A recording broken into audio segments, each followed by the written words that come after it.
Olha, agora eu converso com o professor de Relações Internacionais da ISPM, Guntar Hudzit. Eu não sei se eu pronunciei corretamente o nome do professor, o sobrenome do professor.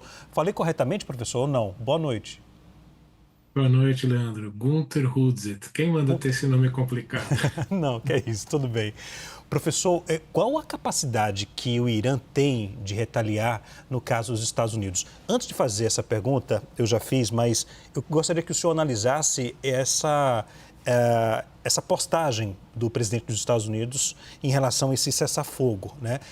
Há um momento agora, acho que de cautela, porque é preciso ouvir o outro lado também. Apesar de que o presidente dos Estados Unidos, ele afirmou que foi totalmente acordado entre Israel e o Irã que haverá um cessar-fogo completo e total. Olha, Leandro, vindo do presidente Trump, tudo é possível, até não acontecer nada, né? Ele gosta de manter a audiência ligada, acompanhando. Então, se efetivamente houver esse cessar-fogo, ele vai ter conseguido um objetivo político muito grande. Eu acho um pouco difícil, principalmente pelas decisões e falas do primeiro-ministro Netanyahu. Mas, se for, vai indicar claramente que o governo iraniano está bastante enfraquecido e temendo por consequências internas piores. E, portanto, uma vitória efetivamente para Trump e para Netanyahu. Agora, professor, a gente sabe que desde o início do conflito entre Israel e o Hamas, vários grupos contam com o apoio do Irã, né? Ali no Líbano, o Hezbollah, no norte de Israel, o Hamas, outro grupo que é financiado pelo governo do Irã, o Houthis, no Iêmen, também outro grupo financiado. E desde o início desse conflito, dessa guerra em Israel com o Hamas, a gente sempre deu a informação e percebeu que havia ali o apoio do Irã para esses grupos.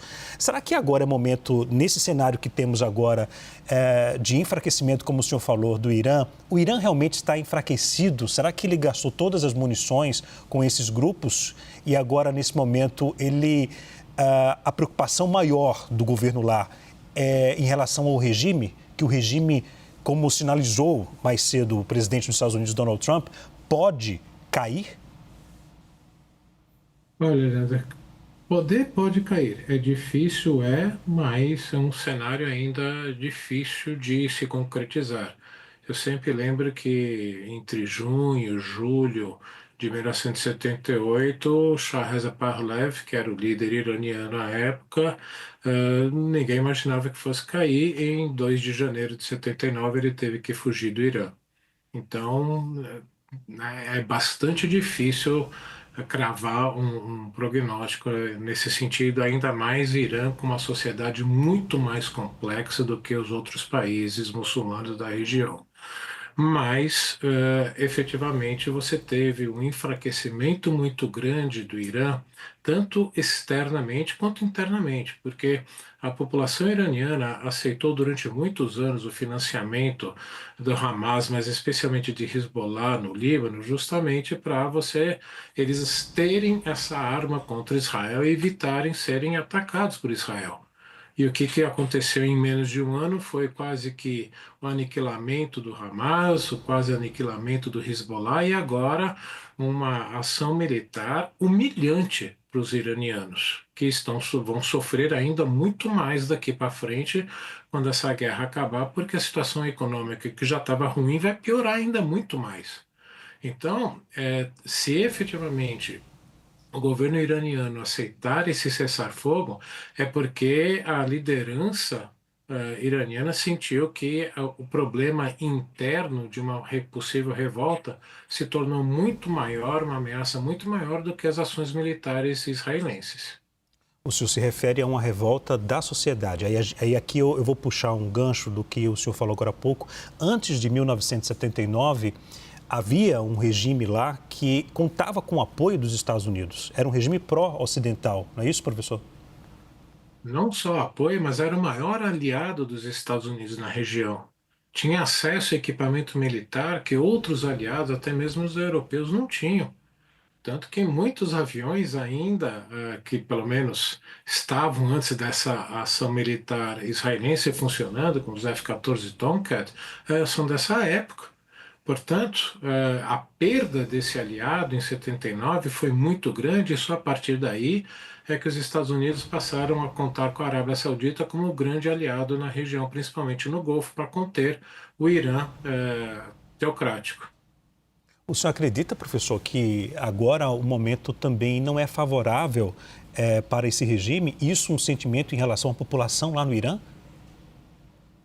Para você ter uma ideia, a economia iraniana estava vindo nos últimos anos entre crescer 2%, entrar em recessão, inflação de 40% ao ano, desemprego alto e entre os jovens, emprego altíssimo, perto de 50%. E isso é importante porque a maior parte da população iraniana é de jovens e sempre são os jovens que vão para a rua e que derrubam governos. Então, é uma situação interna muito tensa, que até agora só conseguiu se manter no poder na base de uma repressão muito forte. E com esse enfraquecimento, com a morte de uma das lideranças militares, isso fica cada vez mais difícil manter. Uhum. Professor, a gente teve mais cedo uma fala do presidente dos Estados Unidos se referindo ao regime lá no Irã. Ele sinalizou ali que se houvesse alguma retaliação aos Estados Unidos, poderia haver o fim do regime, atual regime lá no Irã. Aí vale destacar que o líder supremo do Irã, o Ali Khamenei, ele está no poder desde 1989.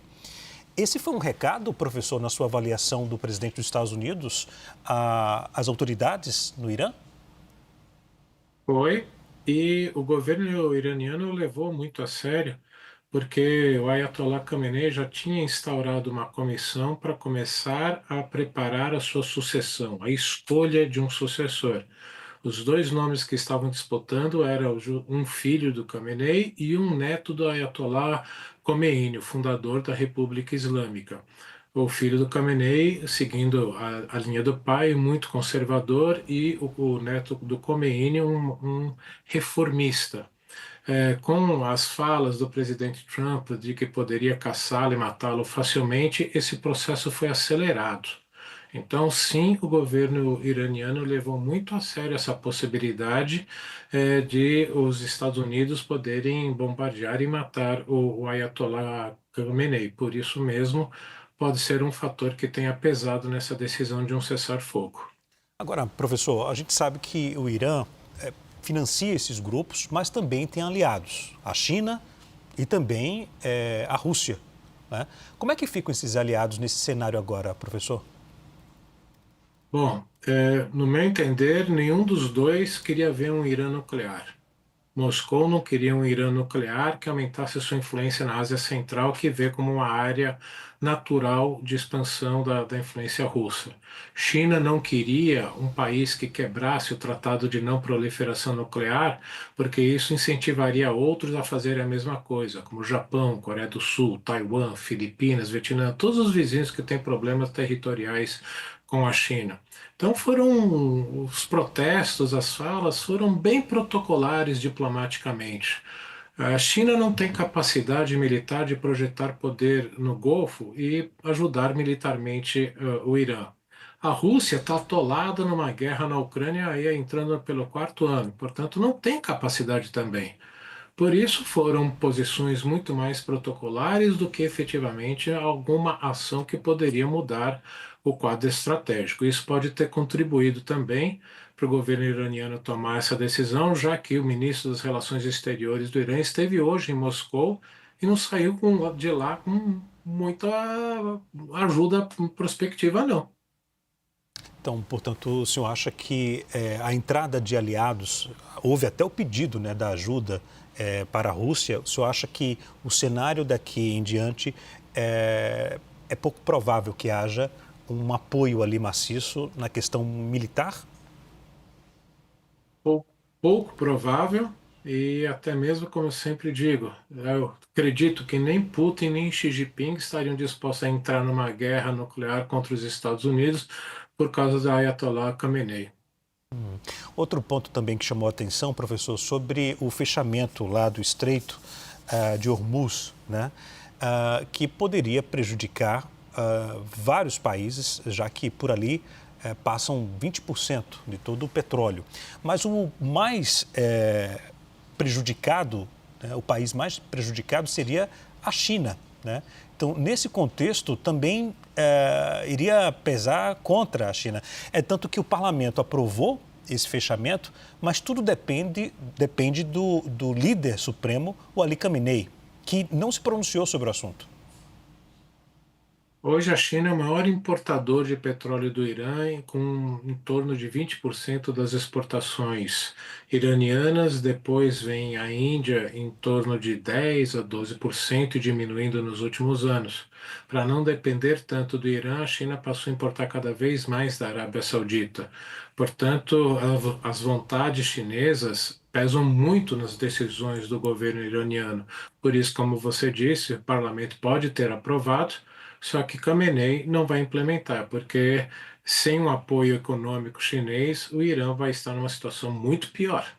Aí vale destacar que, aí o professor pode até me ajudar melhor, apesar de haver um parlamento lá no Irã, haver uma espécie de supremo, né, tribunal lá, todas as decisões e até indicações passam pelo líder supremo, né, professor? Ou seja, lá não existe democracia. Não, ainda tem um presidente eleito, a gente não pode esquecer disso. De Acima forma tanto direta, do né? presidente, é, acima do presidente do parlamento e do Supremo, existe o chamado Conselho dos Guardiões, formado por juristas e clérigos que supervisionam as decisões desses três poderes. E acima do Conselho dos Guardiões tem o Ayatollah Mora, o Ayatollah Khamenei hoje em dia. Portanto, por isso que se fala que o Irã é uma república islâmica, uma teocracia. A vontade do Ayatollah é que é total. E até a própria Guarda Revolucionária, quanto as Forças Armadas, respondem a ele, não ao presidente, como né, em qualquer outra república. Por isso, ele tem a palavra final literalmente em tudo. Professor, então, portanto, essa afirmação do presidente dos Estados Unidos de um anúncio de cessar-fogo entre Israel e o Irã, o senhor acredita que o recuo possível, que até então a gente não tem ainda uma confirmação do outro lado, do Irã, né, já que essa informação foi publicada pelo próprio presidente dos Estados Unidos, esse recuo possível seria uma forma de salvar o regime atual naquele país, no Irã? Primeiro, temos que também saber se o Israel também vai aceitar, porque o presidente Trump, por mais que seja amigo pessoal, chamando inclusive o primeiro-ministro de Bibi, né, amigo pessoal, mas ele já deixou claro em várias situações que ele tem posições diferentes do primeiro-ministro Netanyahu. Também, como você disse, tem que saber efetivamente se o governo iraniano vai aceitar. Se aceitou, é que efetivamente esse governo temeu pela queda do próprio regime. E por isso mesmo, como eu disse antes, uma vitória política muito grande para Trump e para Netanyahu, se isso vier a acontecer. Sem contar que o ataque que aconteceu no sábado, professor, algo de filme, né? Uma aeronave sobrevoar sem ser identificada por nenhum radar por 18 horas e sendo abastecida ainda, operando, voando, é algo impressionante, que chega até ser humilhante por parte do Irã. Mais humilhante ainda, porque não podemos esquecer que nessa última semana de guerra, os aviões israelenses estavam voando impunemente em pleno espaço aéreo iraniano até de dia, né? Que normalmente os ataques mais estratégicos sendo feitos à noite é para dificultar a localização dos aviões. Ou seja, voando de dia a entre 1.500 e 1.800 quilômetros longe de Israel, também sendo reabastecidos no ar, mostra essa superioridade aérea que na verdade, até uma hegemonia aérea que Israel tinha imposto ao Irã. A entrada dos B-2 foi efetivamente, já numa situação normal, já não se veria. Lá, o Irã estava completamente às cegas e eles estavam até esperando por algo parecido. E mesmo assim não conseguiram nem localizar esses aviões que não são nada pequenos.